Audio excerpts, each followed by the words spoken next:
샬롬, 큰빛교회 청년 일부 여러분 안녕하세요. 김원일 목사입니다.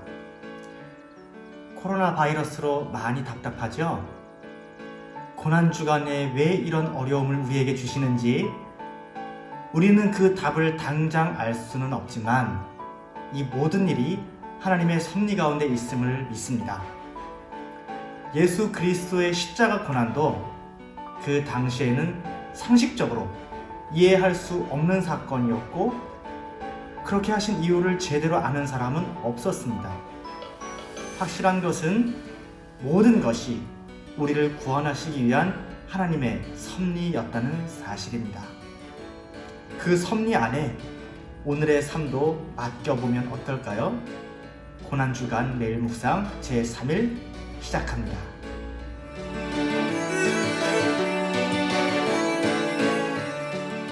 오늘은 수요일입니다. 수요일에 우리 주님은 어떠한 일들을 하셨을까요? 복음서에서는 고난주간 중에 예수님의 수요일에 대한 행적이 발견되지 않습니다.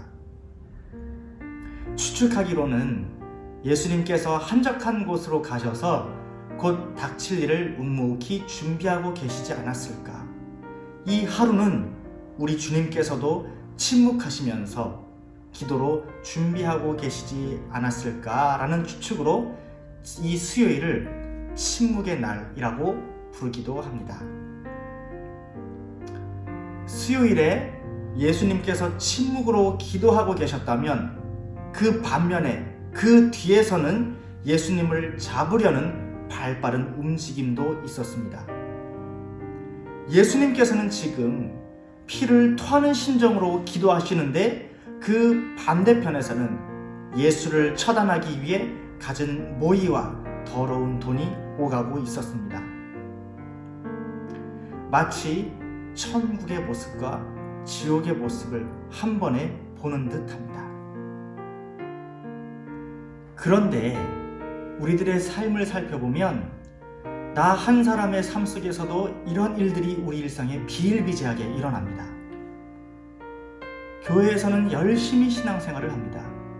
기도도 열심히 하고 두 손 들고 열정적으로 찬양도 하고 종교활동은 잘합니다.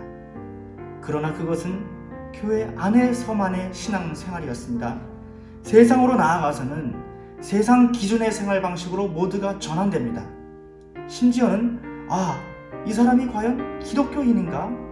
상대방으로 하여금 이러한 의문을 갖게 만들 정도로 세상에 빛이 되지 못하고 어두움에 영합하기도 합니다. 인도의 간디는 이런 말을 했습니다. 나는 예수님을 좋아하지만 기독교인은 존경하지 않습니다. 기독교인들과 예수님은 너무나 딴판이기 때문입니다.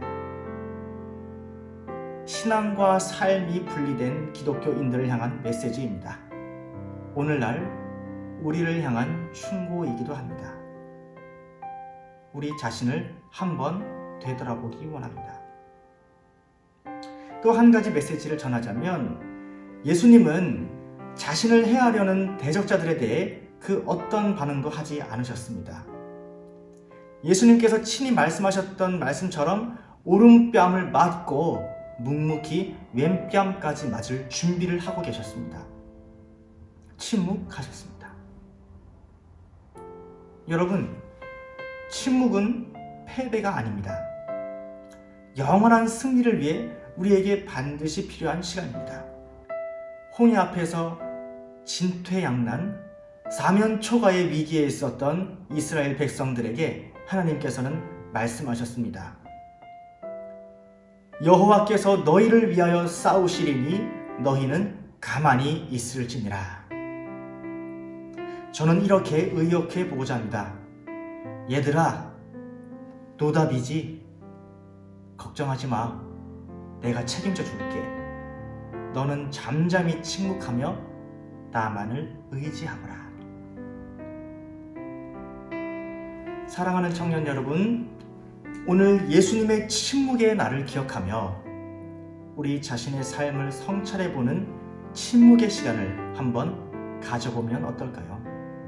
이상 김원일 목사였습니다.